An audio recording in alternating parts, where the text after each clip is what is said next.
पासे वाक़े ॿुधाईंदा हलूं असांजे मुआशरे में अहिड़ा बि नौजवान मौजूद आहिनि जेके इन जिस्मानी तौर ते त माज़ूर हुजण बावजूद संदन हौसला बुलंद आहिनि।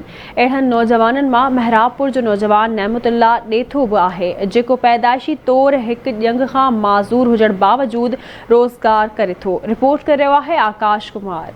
असांजे मुआशरे में अहिड़ा भी नौजवान मौजूद आहिनि जेके जिस्मानी माज़ूरी बावजूद भी हमालिया खां वधीक मज़बूत हौसले जा मालिक आहिनि। अहिड़ा नौजवान पंहिंजी माज़ूरीअ खे ऐब सम्झण बदिरां ख़ुददारी जी ज़िंदगी गुज़ारण ते तरजीह ॾियनि था। अहिड़नि ई माज़ूरनि नौजवाननि मां सनशाइन कंप्यूटर सेंटर इदारो हलाईंदड़ नौजवान नेमतुल्ला ॾेथो भी हिकु आहे जेको पैदाइशी तौर ते हिक जंग खां माज़ूर आहे, जंहिंजी माज़ूरीअ खे ऐब न सम्झंदे नंढपिण खां महिनत मज़दूरी करे जमायत ताईं तालीम हासिल करण सां गॾोगॾु कंप्यूटर जी डिग्री पिणु हासिल करे वरिती आहे। हिन वधीक आवाज़ टीवी न्यूज़ सां वीचारींदे चयो त मां हिकिड़ो नंढड़ो इदारो कंप्यूटर सेंटर हलायां थो गुज़िश्ता 8 सालनि खां ऐं हिन इदारे खे डेवलप करण लाइ मां जेको आहे ॾींहुं राति महिनत कई आहे, मज़ूरी कई आहे ऐं रुपयो जमा करे मां इन इदारे लाइ कुझु कंप्यूटर वरिता ऐं कंप्यूटर सेंटर मां किराए ते वरितो।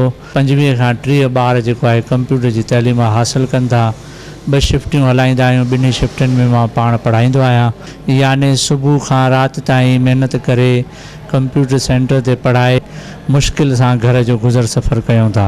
गवर्नमेंट खे कुझु सहूलियत ॾियणु घुरिजे, जीअं माज़ूर कोटा जूं जॉब्स आहिनि त उहे जॉब्स नथियूं ॾिनियूं वञनि ऐं जेकॾहिं उन जॉब लाइ असां किथे अप्लाई कयूं था ऐं वञूं था त उते असांखां पैसा घुरिया वञनि। सेंटर ते पढ़ंदड़ शागिर्द ऐं शागिर्दाणियुनि चयो त असां ख़ुशनसीब आहियूं जो असांखे उस्ताद नेमतुल्ला ॾेथो जहिड़ो मेहनती ऐं फ़र्ज़ शनास उस्ताद मिलियो आहे। 6 साल थिया आहिनि साईं ही सेंटर ओपनिंग कयो। पहिरां हिन सेंटर खे ओॾे वार्ड नंबर 11 में शिफ्ट कयो वियो।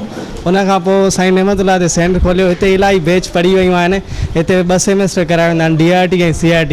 हितां इलाही छोकिरा ॿाहिरि निकिरिया आहिनि के कराची यूनिवर्सिटियुनि में कोर्टुनि में कमु कंदा पिया। सेंटर में पढ़ूं था ऐं असांजो सर नेमतुल्ला तमामु घणो बहितरीनु उस्ताद आहे ऐं उन मां असां इलाही मुतमिन आहियूं।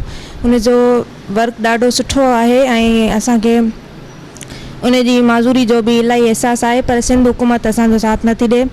असां सिंध हुकूमत खे अपील था कयूं त सर नेमतुल्ला खे माज़ूरी कोटा तहत नौकरी ॾिनी वञे। असां हिन कंप्यूटर सेंटर में पढ़ूं था। हिन में माशाल्लाह पढ़ाई तमामु बहितरीनु आहे ऐं सर वारा असां ते काफ़ी महिनत कनि था। सर नेमतुल्ला ॾेथो ऐं संदन शागिर्दनि सिंध हुकूमत खां पुरज़ोर मुतालबो कयो आहे त खेसि माज़ूरी कोटा तहत नौकरी ॾेई माज़ूरनि जो हक़ अदा कयो वञे।